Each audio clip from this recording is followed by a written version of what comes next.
चलिए दोस्तों, मैं मृत्युंजय कुमार और मैं आज के इस फिजिक्स के वीडियो में मैंने हिंदी मीडियम के विद्यार्थियों के लिए ये टॉपिक लाया है। और इस टॉपिक को ऑलरेडी मैंने कल बहुत ही अच्छे तरीके से समझाया था, मैंने लेक्चर दिया था। और आज के इस वीडियो में मैं उसी लेक्चर को जो कि मैंने कल आप लोगों को पढ़ाया था, उसी लेक्चर को यहाँ पर लिखित रूप में समझा दे रहा हूँ, ठीक है। और इसको आप लोग अपने कॉपी में नोट्स कर लेंगे, ठीक है।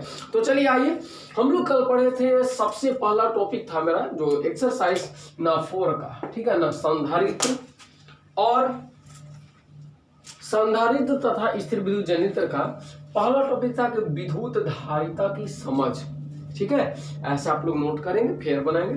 तो विद्युत धारिता की समझ मतलब विद्युत धारिता कहते किसको है ना, कॉन्सेप्ट ऑफ इलेक्ट्रिकल कैपेसिटेंस। तो कल मैंने बताया था कि जब भी किसी भी चालक को आप धन आवेश देते हैं, अगर किसी भी चालक को आप धन आवेश देते हैं तो उसके विभव में वृद्धि हो जाती है।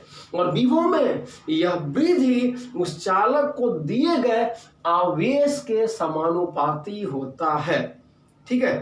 तो उसी चीज को मैं यहाँ पे समझा रहा हूँ। आइए देखिए, तो जब किसी भी चालक को धन आवेश दिया जाता है तो उसके विभव में वृद्धि होती है, ठीक है, तथा विभव में यह वृद्धि उस चालक को दिए गए आवेश के समानुपाती होता है।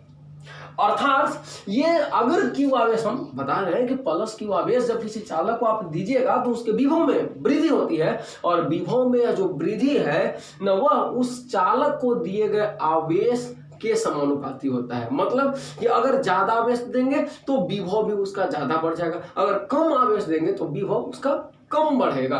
तो चलिए, अर्थात हम बोल सकते हैं कि Q directly proportional to V, यानी विभव और आवेश एक दूसरे के समानुपाती होते हैं। तो Q directly proportional to V, और प्रोपोर्शनलिटी के साइन को हटाकर बराबर का साइन अगर हम देना चाहें तो उसके लिए हम एक कांस्टेंट का प्रयोग करते हैं, और ये कांस्टेंट को क्या बोलते हैं, ये C से हम लोग डिनोट करते हैं। और यही क्या होता है, इलेक्ट्रिकल कैपेसिटेंस, मतलब विद्युत धारिता ना, कैपेसिटेंस है इसलिए इसको सी से डिनोट किए। तो यहाँ पर हम लोग प्रोपोर्शनलिटी के साइन को हटाकर बराबर का साइन देने के लिए एक नियतांक का प्रयोग करते हैं, एक कांस्टेंट का प्रयोग करते हैं। ये क्या है, एक नियतांक है, ये क्या है, एक नियतांक है, कांस्टेंट है। तो जहां C एक नियतांक है और इसी नियतांक को ही चालक की विद्युत धारिता कहा जाता है। बात समझ में आया ना, मतलब Q directly proportional to V हुआ, और प्रोपोर्शनलिटी के साइन को हटाने के लिए बराबर का साइन देने के लिए एक कांस्टेंट प्रयोग करते हैं C, और इस कांस्टेंट को ही न उस आवेशित चालक का, ये चालक का हम लोग क्या बोलेंगे, विद्युत धारिता कहा जाता है, ठीक है। तो चलिए इसके बारे में और मैं बता रहा हूं, इसके आगे आप लोग को नोट करना है इस तरह से कि अतः चालक की विद्युत धारिता, अतः चालक की विद्युत धारिता क्या हो जाएगा, चालक की विद्युत धारिता बराबर हो जाएगा C बराबर, देखिए Q बराबर C इंटू V हुआ, Q बराबर C इंटू V हुआ, तो जब C निकालेंगे तो V डिवाइड में आ जाएगा, तो ये कितना हो जाएगा V। और कल बताए भी थे कि ये C जो है हल्का सा तिरछा लिखना है, ये इटैलिक लेटर में लिखना है जो कि विद्युत धारिता को दिखाएगा। अगर C आप खड़ा बिल्कुल ऐसा लिखेंगे तो ये जो होता है कूलम को दिखाता है ना, आवेश का ऐसा में होता है कूलम। तो चलिए फॉर्मूला हो गया C बराबर Q बाई V। तो यहां से ये स्पष्ट आपको पता चल रहा है कि जो धारिता होता है वो आवेश के क्या होता है, समानुपाती होता है। बात को समझिएगा कि धारिता जो है, विद्युत धारिता किसी चालक को दिए गए आवेश के समानुपाती होता है, और विभव के व्युत्क्रमानुपाती होती है, ठीक है ना। मतलब अगर किसी भी चालक का अगर हम विभव कम कर दे तो धारिता का मान क्या हो जाएगा, ठीक है, कम करेंगे विभव का मान तो धारिता का मान बढ़ जाएगा, ठीक है। और अगर विभव का मान हम लोग बढ़ा दे तो धारिता का मान घट जाएगा। क्यों, यहाँ से फॉर्मूला से देखिए ना, ये C जो है बराबर Q/V, मतलब C डायरेक्टली प्रोपोर्शनल होगा Q को। अगर किसी चालक को आवेश दीजिएगा तो धारिता उसका बढ़ते जाएगा, ठीक है, और अगर आवेश कम करते जाइएगा तो उसका धारिता घटते जाएगा। उसी तरह से ना धारिता किसके व्युत्क्रमानुपाती होता है, तो यहां से आप लिख सकते हैं कि C डायरेक्टली प्रोपोर्शनल टू, यहां से नोट फर्स्ट में लिख सकते हैं कि C directly proportional to Q हो जाता है और C जो होता है इनवर्सली प्रोपोर्शनल टू 1/V होता है, ठीक है ना। अब चलिए एक बात नोट नंबर सेकेंड, हम लोग कल बताए थे इसका परिभाषा, धारिता का परिभाषा सांख्यिक रूप में बताए थे और उसको बताने के लिए बोले थे कि यदि V बराबर 1 वोल्ट हम लोग पुट करते हैं, ये सारा चीज मैंने कल पढ़ा दिया, बस इसको आप लोग किस तरह से अपने फेयर कॉपी में नोट्स बुक में उतारेंगे उसके लिए मैं ऐसा बता रहा हूं। तो आप लोग गौर से देखिएगा कि यदि V का वैल्यू 1 वोल्ट रखते हैं तो क्या हो जाएगा, ठीक है। देखिए मैं इधर इरेज करता हूं ताकि आप कंफ्यूज ना हो पाए। तो यदि V इक्वल टू 1 वोल्ट तो C बराबर क्या आ जाएगा, Q हो जाएगा। यानी हम बोल सकते हैं कि धारिता आवेश के बराबर हो जाएगा, कब, जब विभव का मान 1 वोल्ट हो। तो यहां से धारिता आवेश के बराबर है, आप खुद देख सकते हैं कि धारिता, विद्युत धारिता आवेश के बराबर है, लेकिन कब बराबर है, जब V का वैल्यू 1 वोल्ट रखते हैं तो यहां से विद्युत धारिता का हम लोग एक डिफरेंशन, एक परिभाषा ऐसा भी दे सकते हैं कि विद्युत धारिता आवेश के उस मान के बराबर होता है न जिसको किसी चालक को देने पर उसका विभव 1 वोल्ट से बढ़ जाता है, ठीक है ना। मतलब फिर से किसी भी चालक की धारिता न उस चालक को दिए गए उस आवेश के बराबर होता है, न उस आवेश के बराबर होता है न, देखिए बराबर का साइन है ना, तो किसी भी चालक की विद्युत धारिता उस चालक को दिएगा उस आवेश के बराबर होती है जिससे उस चालक का विभव 1 वोल्ट बढ़ जाता है। तो इसी चीज को आप लोग लिख सकते हैं, ठीक है, लैंग्वेज में कि अतः किसी चालक की विद्युत धारिता, क्या, किसी चालक की विद्युत धारिता उस चालक को दिए गए उस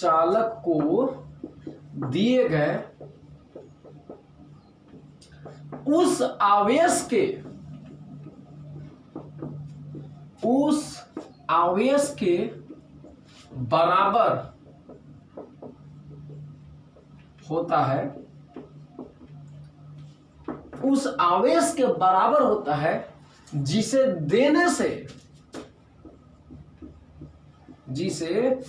चालक को देने से उसका विभव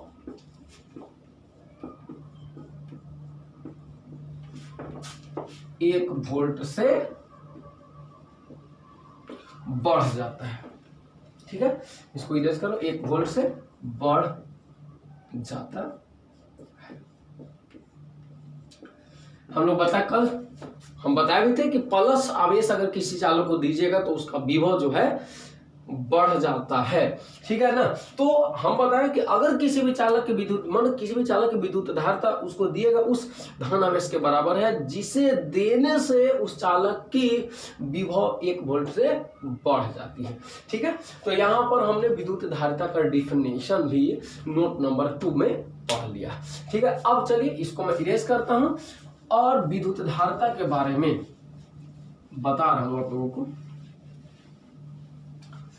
कि विद्युत धारिता का इस तरह से हमने आपको डिफिनेशन बताया कि विद्युत धारिता न किसी भी चालक को दिए गए उस धनात्मक आवेश के बराबर होता है। ठीक है ना, याद रखिएगा, यहाँ पर मैं धनात्मक आवेश की बात कर रहा हूँ। तो किसी भी चालक की विद्युत धारिता उस चालक को दिए गए धनात्मक आवेश के बराबर होता है न जिसे ना उस चालक को देने पर उस चालक की विभव 1 वोल्ट से बढ़ जाती है। अब देखिए, हमने एक और डिफिनेशन कल बताया था जो कि विद्युत धारिता के शाब्दिक अर्थ के आधार पर मतलब बेस था, आधारित था। ठीक है ना, और वो डिफिनेशन को आप लोग लिख सकते हैं इस तरह से। दूसरा डिफिनेशन जो कि शाब्दिक अर्थ के आधार पर है विद्युत धारिता। तो विद्युत धारिता का मतलब हो जाएगा कि किसी चालक की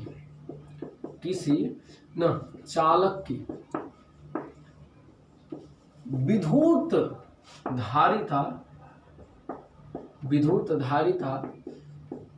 से तात्पर्य उस चालक के द्वारा आवेश ग्रहण करने की आवेश को ग्रहण करने की क्षमता से है।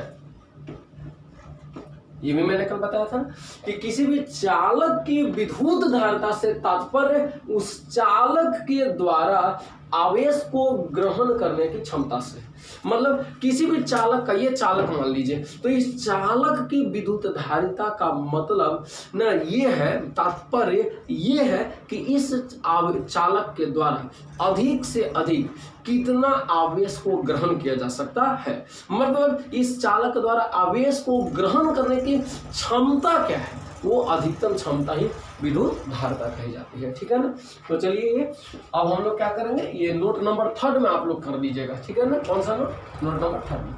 चलिए ये नोट नंबर 3 में आप लोग इसको नोट करने के बाद मैं नोट नंबर 4 बता रहा हूँ। नोट नंबर 4 में हम लोग पढ़ेंगे एसआई मात्रक। ठीक है ना, किसका एसआई मात्रक, तो विद्युत धारिता का। तो विद्युत धारिता का एसआई मात्रक। ठीक है, तो एसआई मात्रक क्या होता है, तो चूंकि देखिए C बराबर Q/V होता है।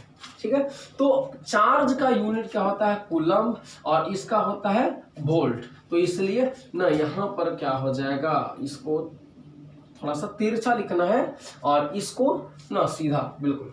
तो ये देखिए यहाँ पर विद्युत धारिता का एसआई मात्रक क्या हो जाएगा, कूलम्ब ना प्रति वोल्ट। ठीक है ना, या कूलम्ब प्रति वोल्ट हो गया, और इसी कूलम्ब प्रति वोल्ट को फैराड बोलते हैं, जिसको किस से दिखाया जाता है, F से दिखाया जाता है। क्या बोलते हैं, फैराड, जिसको F से सूचित किया जाता है। ठीक है ना, फैराड।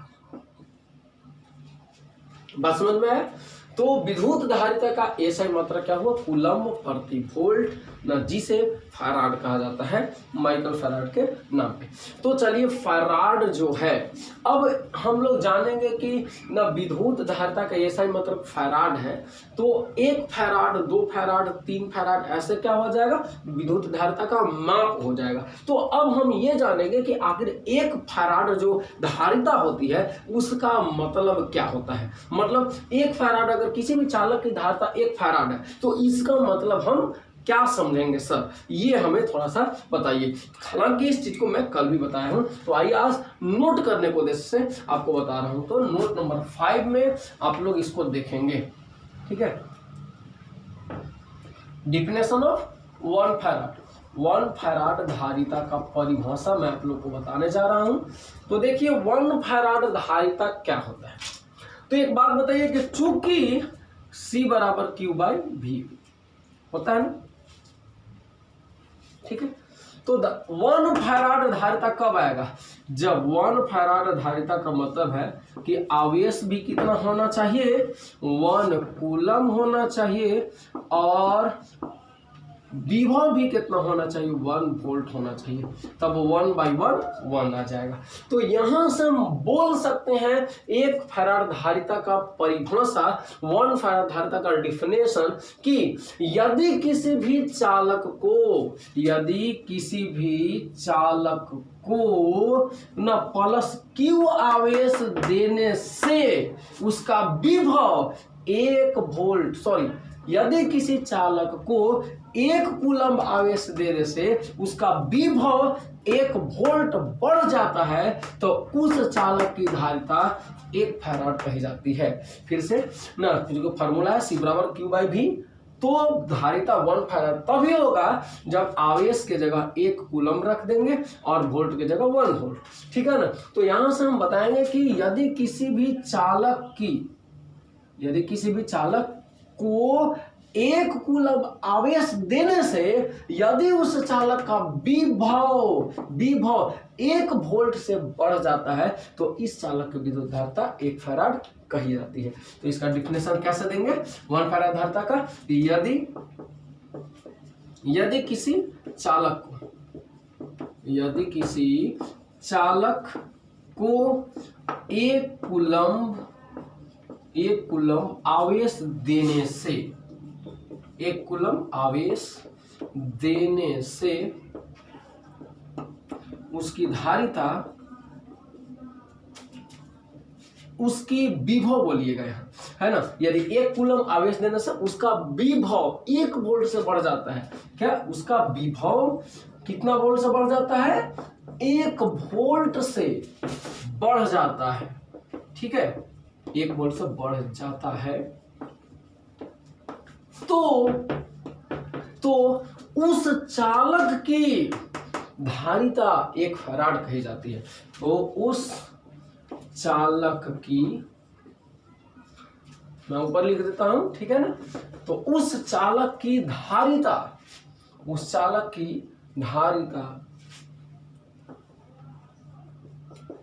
1 फैराड कही जाती है,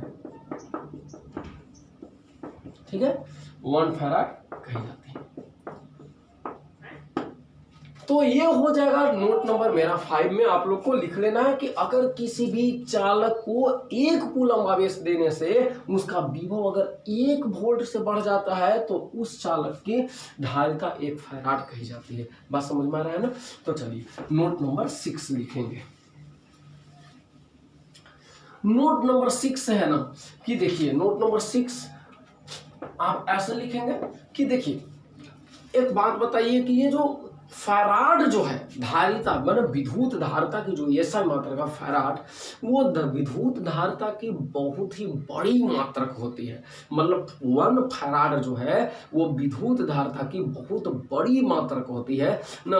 अतः व्यवहार में हम लोग इसके अपगुणज का प्रयोग करते हैं, सब मल्टीपल का प्रयोग करते हैं, ठीक है। जैसे बड़ी मात्रक होने का मतलब क्या है, जैसे द्रव्यमान को ना आप क्या, जैसे ग्राम हुआ तो द्रव्यमान का ये बहुत छोटा मात्रक है, ठीक है ना। आप मान लिया जाए केजी हुआ, आप लोग भर में भी वजन मापते हैं, सोने चांदी का जो वजन मापा जाता है भर में मापते हैं, तो भर क्या है, द्रव्यमान का ही मात्रक हुआ एक प्रकार का, जो कि द्रव्यमान का बहुत छोटा मात्रक है। ग्राम द्रव्यमान का छोटा मात्रक है, केजी द्रव्यमान का लमसम ठीक ठाक मात्रक है, मतलब लगभग बराबर का मात्रक है ना। अब क्विंटल बोलिएगा तो द्रव्यमान का बड़ा मात्रक हो गया, टन बोलिएगा तो द्रव्यमान का और बड़ा मात्रक हो गया, है ना। और अगर मीट्रिक टन बोलिएगा तो द्रव्यमान का और भी बहुत बड़ा मात्रक हो गया। तो उसी तरह से यानी फैराड जो होता है वो विद्युत धारिता का बहुत ही बड़ा मात्रक है। अतः मतलब इतना बड़ा मात्रक है कि उसको हम लोग दैनिक जीवन में बहुत कम ही उपयोग उसका आता है, तो इसलिए हम लोग व्यवहार में मतलब यूज में उसके अपगुणज का प्रयोग करते हैं, सब मल्टीपल का प्रयोग करते हैं, ठीक है। तो जैसे देखिए यहाँ पर लिख देते हैं सब मल्टीपल या अपगुणज क्या होता है, वो चीज भी आपको समझ में आ जाएगा। तो लिखेंगे नोट नंबर 6 में कि फैराड जो है, फैराड धारिता का बहुत ही बड़ा मात्रक होता है, बहुत बड़ा क्या होता है, मात्रक होता है, मात्रक होता है। अतः व्यवहार में, अतः व्यवहार में हम लोग व्यवहार में हम लोग इसके अपगुणज का प्रयोग करते हैं। इसके अपगुणज, अपगुणज मतलब क्या, इसको इंग्लिश में सब मल्टीपल बोला जाता है, ठीक है ना। अपगुणज का प्रयोग करते हैं, तुरंत समझ में आ जाएगा अपगुणज क्या है बाबू, टेंशन मत लीजिए। तो इसके अपगुणज का प्रयोग करते हैं, ठीक है। तो चलिए जैसे में देख लीजिए क्या क्या, जैसे 1 माइक्रोफैराड का प्रयोग करेंगे, ठीक है ना। ये माइक्रोफैराड मैं लिख दे रहा हूं पहले हिंदी में, 1 माइक्रोफैराड, ठीक है, माइक्रोफैराड। तो 1 माइक्रोफैराड हो जाएगा 1 ना पिकोफैराड हो जाएगा, ठीक है ना, 1 पिकोफैराड हो जाएगा ऐसे। तो देखिए वो फैराड धारता का बहुत बड़ा मात्रक होता है ना, इसलिए व्यवहार में हम लोग इसका अपगुण सब मल्टीपल, सब मल्टीपल माने माइक्रो, पिको फैराड ना, ये सब माने फैराड का बहुत ही छोटा भाग, उसी को हम लोग अपगुणज बोल रहे हैं, सब मल्टीपल बोल रहे हैं, ठीक है ना। माइक्रो फैराड कहने का मतलब क्या हुआ है बताया था ना, माइक्रो फैराड, एक माइक्रो, तो माइक्रो बोलने का मतलब होता है 10 का पावर -6 ना, और उतना फैराड, तो 1 माइक्रो फैराड का हम लोग यूज करेंगे, ठीक है ना। माइक्रो फैराड समझ रहे, फैराड का कितना भाग ना 10 लाखवां भाग होता है तब ना 1 माइक्रो फैराड मतलब 10 के पावर -6 फैराड। 1 पिको फैराड मतलब 10 के पावर -12 फैराड, ठीक है ना। तो ये अपगुणज का प्रयोग किया जाता है, ठीक है ना। फेम्टो फैराड हो जाएगा ये इस तरह का।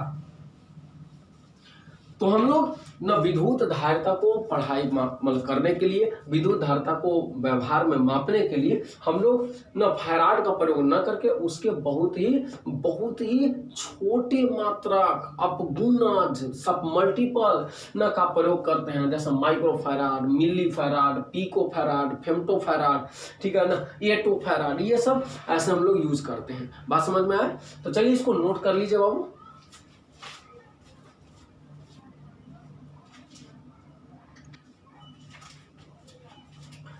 हो गया नोट?